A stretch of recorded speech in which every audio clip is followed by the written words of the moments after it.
So, for today's video ay ituturo ko naman sa inyo mga ka-idol. Di ba sabi ko sa inyo, maraming pwedeng paggamitan ng inyong SPay later, hindi lang na pagbili or pag-utang ng mga items dito sa Orange Basket. So, sabi ko sa inyo is pwede nyo siyang ipambili ng load or iutang ng load, ipambayad ng kuryente, ng tubig, ng cable, pwede rin pambayad sa inyong mga load. So, ang una nating i-discuss or ang una kong i-discuss sa inyo is paano nga ba gamitin ang inyong SPay later sa pagbili or pag-utang ng load. Ito mga ka-idol. Sasampulan ko kayo or ipaliliwanag ko dito kung paano nga ba. So, una, kailangan ka munang pumunta dito. So, ayan na nga mga ka-idol. Kapag nakita mo na yan, i-click mo lang yung load, bills, and travels. Tapos, makikita mo na yung mga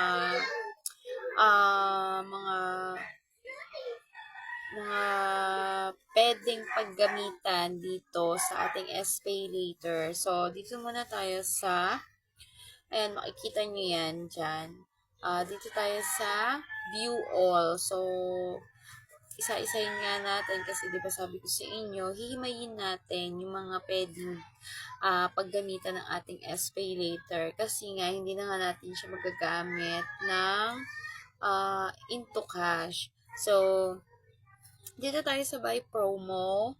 Ayan, makikita mo naman dyan, buy promo. Tapos, syempre, pipili ka ng select telco. So, meron tayo dyan sa select telco. Meron tayo dyan ng Smart, Globe, TNT, Gomo, Dito, TM, Globe at Home Prepaid Wi-Fi at meron din tayong Smart Bro. So, try natin dito sa TNT kasi nga, di ba, TNT tayo. Ayan, makikita mo yung mga flash deals or yung mga offer ni Orange Basket na meron siyang discount. So, may mga discount siya. So, ayan. Dito tayo sa unang-una. Ayan, makikita nyo yan. Yung TNT Triple Data Stories. So, tatry lang natin. So, kiklik mo lang yung promo or yung load na gusto mong i-load sa iyong number. Siyempre. Pagkatapos nun, ay click mo lang siya. Kapag na-click mo na siya, so lalabas na dyan yung checkout. So, checkout, parang bibili nga eh, diba? The checkout. And then, antay mo na mag-loading. And, lalabas dyan yung kagaya nito mga ka-idol. So, kung meron voucher, syempre i-apply nyo yung voucher para mas makalas kayo sa inyong bibilhin na load or uutangin nyo na load. And then, dito naman kayo sa payment option. So, maraming, edi, syempre, kung meron kayong Shopee Pay, so Shopee Pay, pwede nyo ibayad dyan.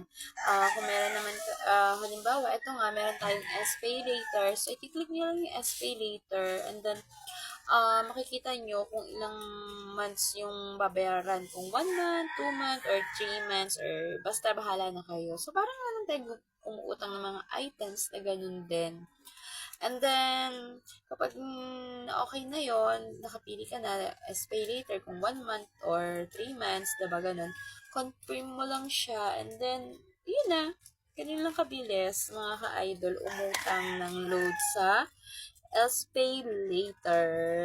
So, kung ako sa'yo, gamitin mo lagi yung SPay later mo para nga tumaas ang credit ng iyong SPay later, mautang mo kung ano yung gusto mong mautang, kagaya ng laptop, ng kahit ano, mga ka-idol, pwede kang washing, dryer, kahit ano nga, mga ka-idol. And then, ang pinakamaganda kapag inuutang mo lagi ang iyong SPay later, ay baka isa ka na rin sa kagaya namin na na-operan ng S-Loan ni Orange Basket. At ito yung pinakamaganda, ang S-Loan ay pwedeng maging cash.